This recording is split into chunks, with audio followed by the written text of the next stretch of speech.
Halo semua, kembali lagi di Design One on One bersama saya Sigit.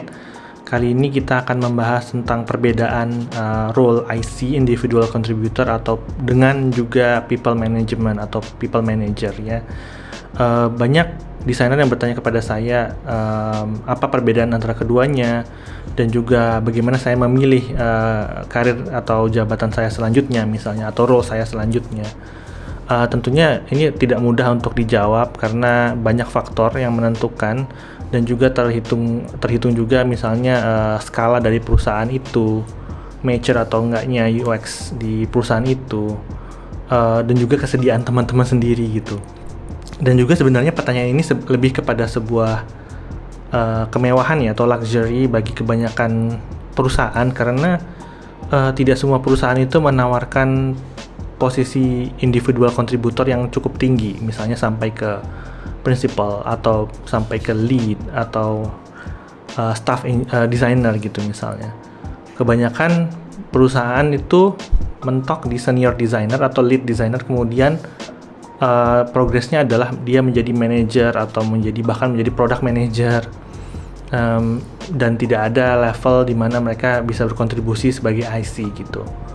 Biasanya ini hanya di perusahaan-perusahaan yang lebih mature dan biasanya di unicorn atau di perusahaan internasional seperti itu. Nah, mungkin sebelum kita lanjut kita bisa membahas sedikit tentang perbedaan antara kedua role ini.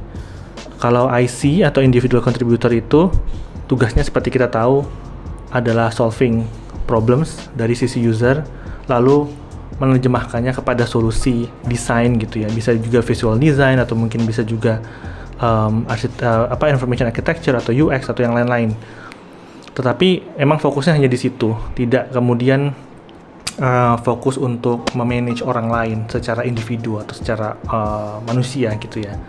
Sedangkan kalau people manager itu biasanya minimum 50% atau bahkan sampai 100% itu hanya mengurusi masalah individu atau manusia yang menjadi direct report-nya gitu. Nah, ini termasuk misalnya onboarding, career coaching, career planning, mungkin juga unblocking ya, atau mencoba memecahkan masalah tim antara satu tim dan tim yang lainnya gitu. Nah, kedua role ini tuh sebenarnya sangat berbeda jauh. Teman-teman bisa baca di berbagai macam literatur juga kalau kita biasa misalnya sebagai desainer yang sudah bekerja biasa sendiri gitu ya, IC gitu, dan kemudian tiba-tiba mengerjakan role yang lebih ke people management, biasanya itu akan kaget gitu karena tipe atau nature pekerjaan sendiri berbeda.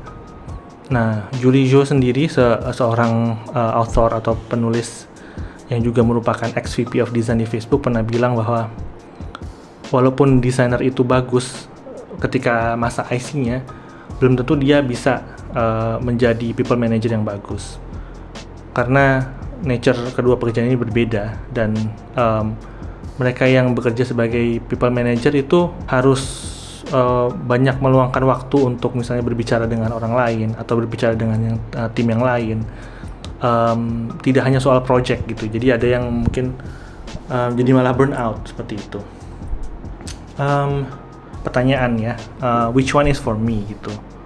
Mungkin video ini terlalu singkat untuk membahas secara detail, cuman apa yang saya pelajari selama ini, karena dulu saya juga pengen banget jadi manajer, kemudian pernah juga nggak pengen gitu karena melihat skop pekerjaannya kayak apa, tergantung perusahaannya sih. Mungkin ada beberapa hal yang bisa menjawab pertanyaan which one is for me gitu ya. Yang pertama, you can be a people manager if you like talking with others, atau misalnya senang berbicara dengan orang lain.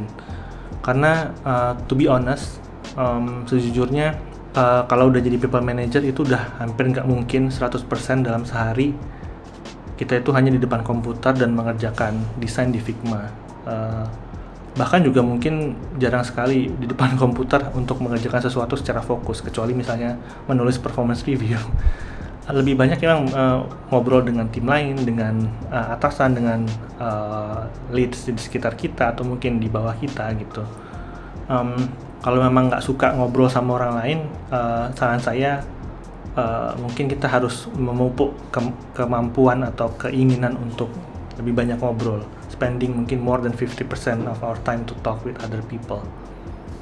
Terus yang kedua, kita harus care tentang bisnisnya sama porsinya dengan kita care pada user gitu ya. Kalau desainer kan memang biasanya we have to care for the users, tapi kalau udah jadi people manager, porsi caring about the business itu jauh lebih besar juga. Jadi kita nggak bisa cuek dengan kondisi perusahaan, dan kita juga harus memupuk semacam passion juga terhadap produk perusahaan itu. Jadi nggak bisa, wah gue nggak suka produk ini, gue cuma mau cari duit doang gitu.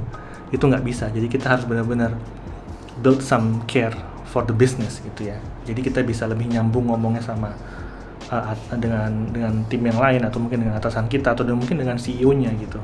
Yang berikutnya, can trust others doing the design work.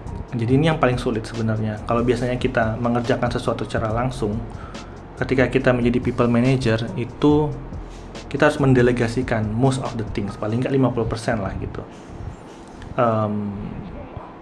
Kita harus percaya prosesnya dialihkan ke orang lain.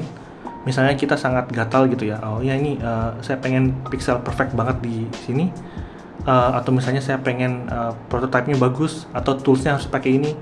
Kita nggak bisa kayak gitu lagi. Jadi kita semua percayakan kepada tim kita. Nah, kalau teman-teman bisa dan mau, mungkin posisi people management is for you.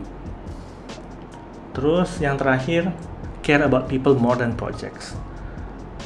Project itu bisa datang dan pergi, bisa bagus dan buruk outcome-nya. Tapi sebenarnya lebih dari itu, yang kita care ketika kita menjadi people manager itu adalah orang-orangnya yang ada di bawah kita gitu. What do they think? Apa yang mereka pikirkan dan rasakan ketika mengerjakan proyek itu? Apakah mereka merasa senang, mereka merasa produktif, mereka merasa tertantang, mereka bisa mengembangkan karirnya gitu. Terlepas dari hasilnya atau outcome-nya nanti jadi buruk, itu tidak hanya role dari desainer yang kita manage, tapi juga kolektif. Misalnya satu tim produk itu juga bertanggung jawab terhadap outcome-nya kan. Walaupun itu jelek, itu adalah